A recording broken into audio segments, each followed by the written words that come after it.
Subscribe to our YouTube channel and press the bell icon to get the latest updates. हमारे Akhil Bharatiya Congress committee के संगठन महामंत्री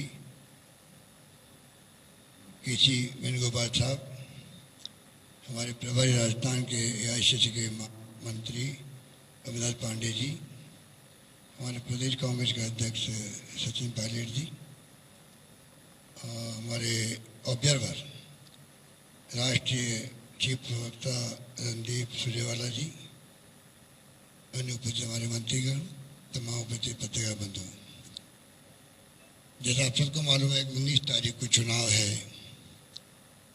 राज्यसभा के लिए। ये चुनाव 2 महीने पहले हो सकते थे, तैयारी हो गई थी, उसके बावजूद अचानक ही चुनाव को कोई बिना कारण के पोस्टपोन कर दिया गया। उस पर ही मैंने कहा था कि हाउस ट्रेनिंग पूरी नहीं हुई बीजेपी की, इस कारण से पोस्टपोन किया गया। गुजरात के हमारे साथी यहाँ के बैठे हुए थे, कोई कारण नहीं था। वो सामने आ गया कि जब वापस चुनाव शुरू हुए हैं तो 4 लोग वहाँ पर इस्तीफा दे चुके हैं गुजरात के अंदर। तो अभी जो सुरजेवाला ने बता रहे थे आपको किस प्रकार डेमोक्रेसी की हत्या हो रही देश के अंदर, नरेंद्र मोदी जी हो या अमित शाह जी हो, पूरा देश जानता है। 2 लोग फैसले कर रहे हैं पूरे देश के अंदर, जो डेमोक्रेसी में अच्छी परंपरा नहीं है। सुरजेवाला ठीक कह रहे थे कि कौन दर्द बांट रहा है। मैं सोच रहा था कि कौन दर्द बांट रहा है, कौन दवा बांट रहा है, ये फैसला करना पड़ेगा। उनको चिंता ही नहीं कोरोना की, इसीलिए कोरोना की शुरुआत हो चुकी थी। राहुल गांधी ने 12 फरवरी को आगाह कर दिया था, उसके बावजूद भी सरकार बदली गई मध्य प्रदेश के अंदर। उसके पहले तमाशा कर चुके थे कर्नाटका के अंदर। जो षड्यंत्र करते हैं उनको बहुत टाइम लगाना पड़ता है, योजना बनानी पड़ती है। उसके अंदर लगे रहेंगे तो वो कोरोना का मुकाबला कैसे करते हैं, लगे रहे कैसे सरकार टॉपल करने में पूरी ताकत झोंक दो। पूरी ताकत झोंकी गई, तमाशा सबने देखा, वो आपके सामने। ये हालात में आज देश चल रहा है। कांग्रेस पार्टी का अपना इतिहास शानदार, कुर्बानी का, त्याग का, बलिदान का।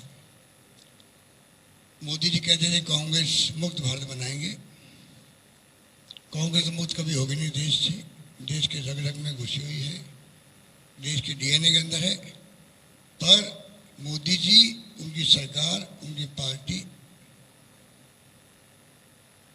वो नेताबूत कभी हो जाए तो आश्चर्य नहीं करना चाहिए, क्योंकि जनता देख चुकी है उनके कारनामों को, उनकी हरकतों को, उनकी सोच को, किस प्रकार से वो फासिस्ट सोच के साथ में चल रहे हैं, किस प्रकार से डेमोक्रेसी में उनका विश्वास नहीं, खाली चेहरा पहना हुआ उनके। ये तमाम बातें उनकी सबके देश के सामने आ चुकी है।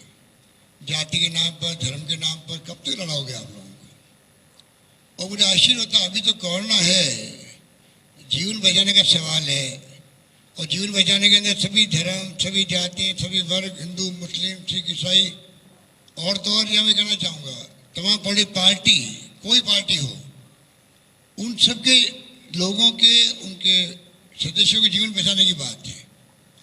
जब जीवन पे खतरा हो और उस वक्त भी अगर सब मानव एक नहीं हो, सभी पॉलिटिकल पार्टियों के लोग, सभी धर्मों के लोग, सभी वर्गों के लोग, तो आप बताइए इस कोविड-19 का मुकाबला कैसे कर पाओगे? ये क्या ये सोच प्रधानमंत्री मोदी जी के दिमाग नहीं आती है? क्या ये सोच अमित शाह जी के दिमाग नहीं आती है? जब हमारी कांग्रेस प्रेसिडेंट सोनिया गांधी लिख चुकी थी प्रधानमंत्री जी को, हम आपके साथ खड़े हैं, विपक्षी पार्टी आपके साथ है। इसका माने हम सब मिलके, चाहे पक्ष हो विपक्ष हो, कोई धर्म हो, कोई जाति हो, कोई वर्ग हो, सब मिलके कोरोना का मुकाबला करेंगे। जीवन बचाने का सवाल है। ये सब आप लोग मास्क लगाए बैठे हुए, क्यों लगाए बैठे हो? क्या हो रहा है देश के, दुनिया के अंदर? पूरी दुनिया में चैलेंज आ गया हमारे सामने। उस वक्त भी तोड़फोड़ करना उनकी फितरत के अंदर है। तोड़ दी सरकार को मध्य प्रदेश के अंदर, षड्यंत्र कर रहे, राजस्थान के अंदर षड्यंत्र कर रहे हैं, इसलिए जनता के सामने बेनकाब हो चुके हैं। मैं आपसे अपील करना चाहूंगा कि आज जो हम लोग सब साथ बैठे आप बात कर रहे हैं कि सच्चाई सामने लाएं आप लोग। हम सब पूरी पार्टी में, हमारे एमएलए साहब का परसों मीटिंग की थी हम लोगों ने, सबने संकल्प एक साथ में सब मिलकर के एक वोट भी राइट लेफ्ट नहीं जाएगा।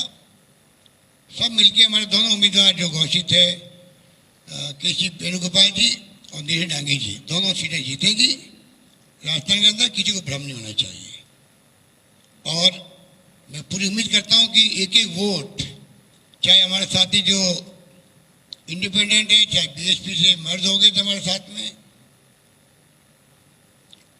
बीपीटी के 2 लोग आ चुके हमारे साथ में, 2 सीपीएम के लोग मिस्टर सीताराम येचुरी को मैं रिक्वेस्ट की है, वो हमें समर्थन देंगे। तो सब एकजुट होकर के हम लोग इन फासिस्टी ताकतों को हराएंगे। ये संकल्प के साथ हम लोग इकट्ठे हैं, इसीलिए आपको तकलीफ दी गई। धन्यवाद। बहुत बहुत शुक्रिया गहलोत साहब का। अब मैं अनुरोध करूंगा राजस्थान के उप मुख्यमंत्री और प्रदेश कांग्रेस कमेटी के अध्यक्ष सचिन पायलट जी से। बहुत बहुत शुक्रिया रणदीप जी। साथियों, जैसा आपको मुख्यमंत्री जी ने कहा, रणदीप जी ने कहा, 19 तारीख को राज्यसभा के चुनाव हैं, 3 सीट के इलेक्शंस हैं और 4 उम्मीदवार हैं। कांग्रेस पार्टी का स्वतः ही पूर्ण बहुमत है दोनों सीट कंफर्टेबली जीतने का, लेकिन आंकड़े दिखाते हैं कि हमारे को समर्थन करने वाले दल, निर्दलीय विधायक जो पिछले 1.5 साल से कांग्रेस पार्टी की सरकार को समर्थन कर रहे हैं, वो पूरी ताकत के साथ हमारे दोनों उम्मीदवारों के साथ खड़े हैं। राज्यसभा चुनावों के अंदर हमारे दोनों उम्मीदवार वेणुगोपाल जी और नीरज डांगी जी यहाँ से चुनाव जीतकर जाएंगे। इसमें किसी को किसी प्रकार की आशंका नहीं होनी चाहिए। मैंने कल भी इस बात को कहा, कोई भी अगर भ्रम फैलाने की कोशिश कर रहा है, भ्रमित करने की कोशिश कर रहा है, तो वो सिर्फ अपना टाइम ज़ाहिर कर रहा है। क्योंकि जैसे रणदीप जी ने कहा, इस देश के अंदर केंद्र सरकार ने ना तो कोई देशव्यापी नीति बनाई श्रमिकों के लिए, और लॉकडाउन के बाद जो लगातार अर्थव्यवस्था चरमरा रही है उसको सुधारने के लिए कोई पुख्ता कदम उठाए नहीं है। उसका दुर्गामी जो इफेक्ट है वो हम सब देख रहे हैं। राजस्थान में हम लोगों ने मेहनत कर कर न सिर्फ श्रमिकों को, प्रवासियों को और ग्रामीण क्षेत्र के अंदर विशेष रूप से नरेगा के माध्यम से लोगों को मदद करी है। इस चुनौतीपूर्ण समय में किसी को बेवजह आकलन करने की ज़रूरत नहीं है, क्योंकि राज्यसभा के चुनाव पहले होने थे, लॉकडाउन हो गया, उसको पोस्टपोन किया गया। लेकिन हम लोग जानते हैं कि जो सरकार चलाने का काम हो रहा है उसमें सभी विधायकगण हमारे साथ खड़े थे, खड़े हैं और खड़े रहेंगे। वेणुगोपाल जी और नीरज डांगी जी ने नामांकन भरा था कुछ समय पहले, और आज सभी साथियों से, और आप में से कुछ दोस्त पूछ रहे थे कि यहाँ क्यों बुलाया, वहाँ क्यों बैठे। हमारे दल के लोग हैं, कोरोना में 3 महीने आपस में मुलाकात नहीं हो पाई थी, तो खुले में, क्योंकि घरों में सोशल डिस्टेंसिंग मेंटेन नहीं हो पाती, इसलिए कल और आज यहाँ इस होटल में मीटिंग करने का हम लोगों ने मन बनाया और लगातार एक दूसरे से संपर्क करेंगे। लेकिन जितना बहुमत आंकड़े में है, मैं ऐसा मानता हूँ कि संभवतः उससे ज़्यादा मत हमारे दोनों उम्मीदवारों को मिलेगा। और वेणुगोपाल जी जो संगठन महासचिव हैं, हमारे राजस्थान के जो इंचार्ज अविनाश पांडे जी, रणदीप जी, तमाम साथी जो दिल्ली से यहाँ पे आए हुए हैं, हम सब अपने विधायकों से बात कर रहे हैं और सभी लोगों ने एक स्वर से मीटिंग के अंदर भी और मीटिंग के अलावा भी ये कहा कि कोई कितनी भी कोशिश कर ले, लेकिन राज्यसभा के चुनावों के अंदर 19 जून को जब मतदान और मतगणना होगी तो हमारे दोनों उम्मीदवार जितना बहुमत है उससे ज़्यादा मत प्राप्त कर कर संसद में जाने वाले हैं। जहाँ तक राजस्थान देश की बात है, मैं समझता हूँ रणदीप जी ने भी इस बात का जिक्र किया, मुख्यमंत्री जी ने भी कहा कि संक्रमण को रोकने के लिए जो कदम उठाए उसमें देश दुनिया ने हमारे काम को सराहा है। हमारे चिकित्सा मंत्री यहाँ रघु शर्मा जी मौजूद हैं, मिलकर चाहे क्वारंटाइन करना हो, चाहे जागरूकता फैलानी हो, sanitisers, mask, ventilators, oxygen bed, हम सब लोगों ने, केंद्र सरकार ने अभी तक राज्य सरकारों को कोई स्टेट स्पेसिफिक फंडिंग नहीं दी है। सिर्फ घोषणाएं की हैं 20 लाख करोड़, इतने लाख करोड़, लेकिन राजस्थान को या किसी अन्य प्रदेश को कोई भी आर्थिक मदद देने का काम आज तक नहीं किया। रोज प्रेस कॉन्फ्रेंस होती है वित्त मंत्री महोदया की, लेकिन एक भी राज्य को आर्थिक मदद देने का काम नहीं किया। बावजूद उसके सीमित साधनों के बाद अर्थव्यवस्था बिल्कुल 80% हमारा रेवेन्यू कम हो गया, उसके बावजूद भी हम सब लोगों ने काम किया। जैसा आप सब लोग जानते हैं 51 लाख लोग आज नरेगा में राजस्थान में काम कर रहे हैं। पूरे हिंदुस्तान में सबसे ज्यादा श्रमिक अगर रोजगार पा रहे हैं तो राजस्थान में पा रहे हैं। तो हम लोग अपना काम लगातार कर रहे हैं, जनता काम से संतुष्ट भी है। और इस राजनीतिक घटनाक्रम में मैं समझता हूँ जो वास्तविकता है वो हम सब लोगों को 19 तारीख को देखेगी, जब दोनों हमारे उम्मीदवार भारी बहुमत के साथ जीतकर यहाँ से दिल्ली जाएंगे। और मैं समझता हूँ हमारे साथी जो आए हुए हैं, मैं सबका धन्यवाद करना चाहता हूँ और आप सब लोगों का कि आप लोग यहाँ पर आए। Thank you. जो पूछ रहे हैं सर, पिछली बार जब उम्मीदवार थे तो निर्दलीय उम्मीदवार थे, कांग्रेस लेजिस्लेटिव पार्टी ने उनका समर्थन किया। हमने अपना कैंडिडेट खड़ा नहीं किया था क्योंकि हमारा बहुमत नहीं था। अगर कोई निर्दलीय कैंडिडेट खड़ा होता है तो उसका समर्थन हम लोगों ने नहीं किया था, लेकिन हमारा हमने कोई कैंडिडेट खड़ा नहीं किया। पिछली बार की बात है।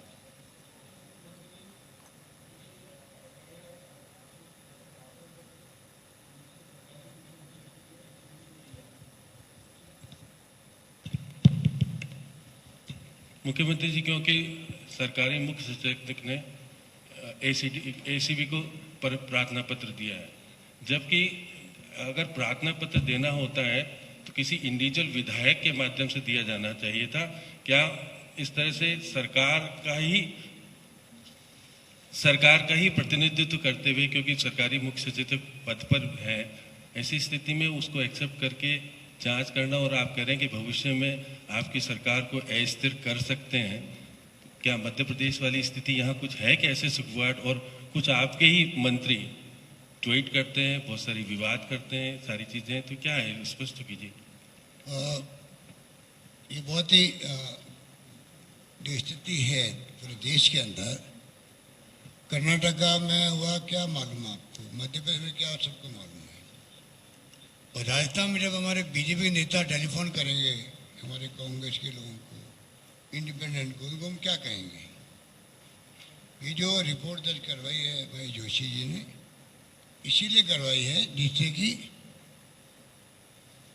जांच हो सके उसकी। और तो और आपको एक जानकारी और देना चाहूँगा, उसके अलावा एसओजी के अंदर भी रिपोर्ट दर्ज करवा दी गई है, जिससे कि जो ऑर्गेनाइज क्राइम करने वाले लोग हैं पैसा ट्रांसफर कैसे करते हैं, कहाँ से करते हैं, उसकी जानकारी मिलने की संभावना बढ़ जाएगी। तो एसओजी के अंदर भी कंप्लेंट करवा दी गई, ये भी मैं अब जानकारी देना चाहूँगा।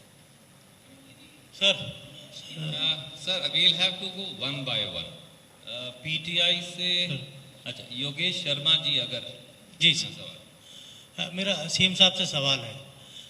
जो बात आपने कही प्रलोभन को लेकर, प्रलोभन देकर विधायकों की खरीद फरोख्त को लेकर, तो क्या मानिए सर में कोई शिफ्ट करने की योजना की जानकारी सर आपको लगी थी दिल्ली की सीमाएं जब सील की गई, या फिर कुछ इस तरह की इनपुट आपके पास आया कि बीजेपी ने डायरेक्टली टच किया हो, और महेश जी ने जो लेटर लिखा था और फिर उसके बाद आपने भी उस पर बात कही, और क्या इंडिपेंडेंट्स एमएलएज को टच किया गया या पार्टी के एमएलएज को सीधे तौर पर टच किया गया, और वो सीधे तौर पर उनको डायरेक्टली इस तरह का प्लान किया गया कि एक दो दिन पहले जो आपने कैंप किया उससे पहले ही उनको दिल्ली ले जाया जाए या राजस्थान से बाहर लेकर जाया जाए?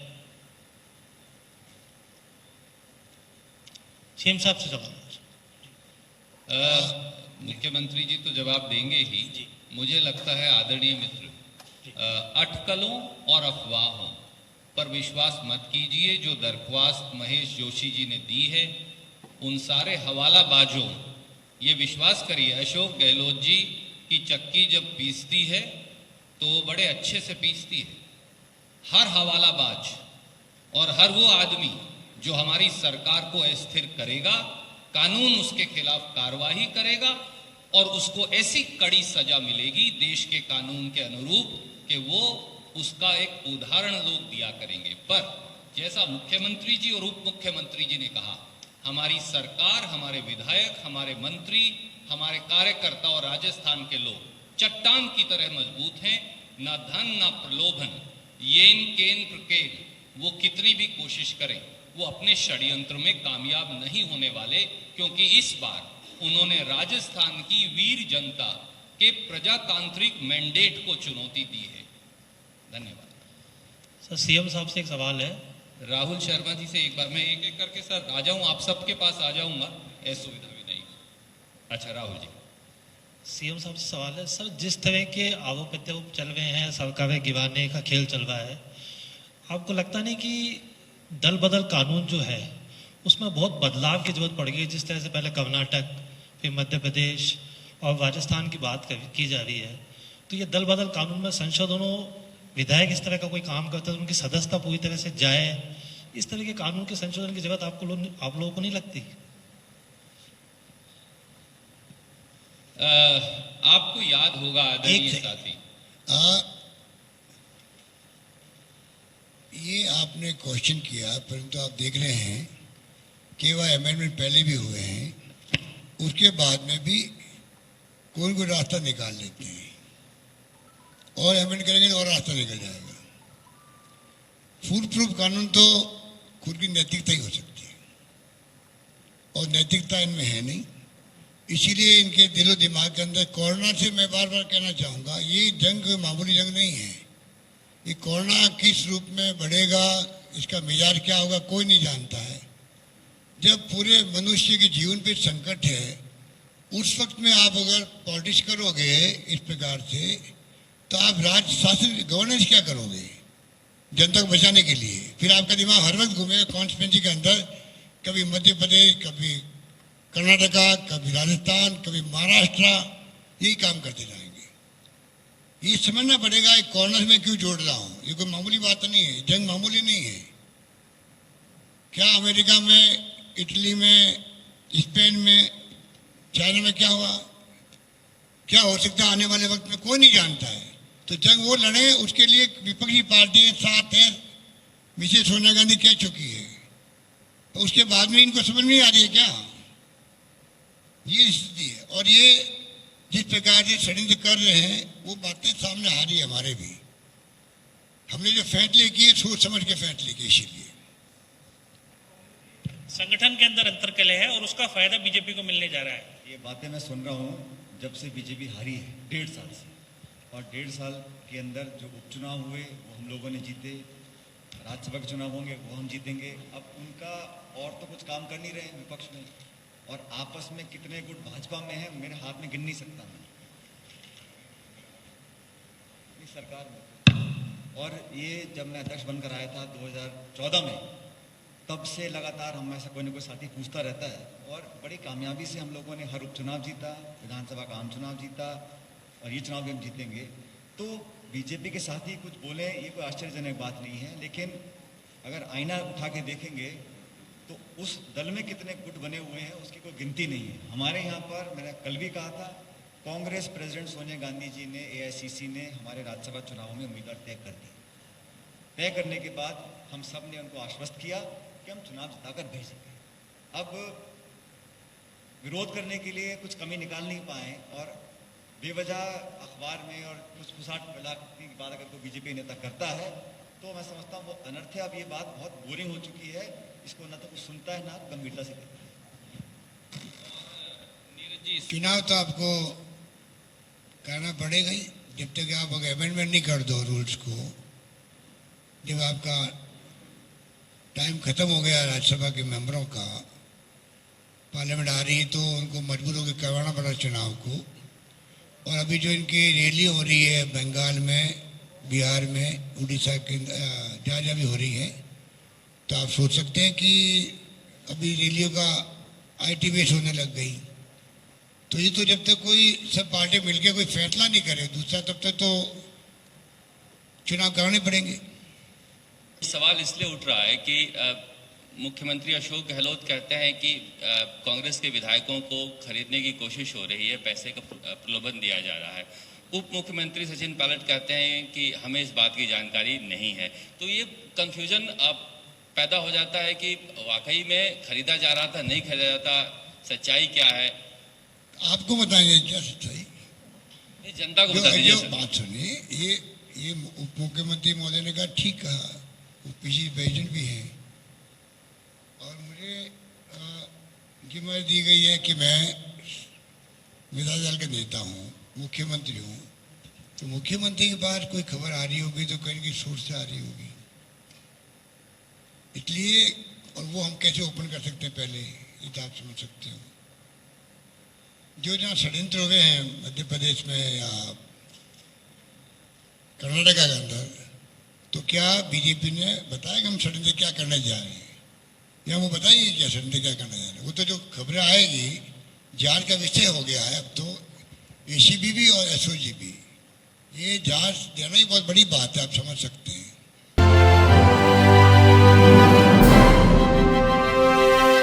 Subscribe to our YouTube channel and press the bell icon to get the latest updates.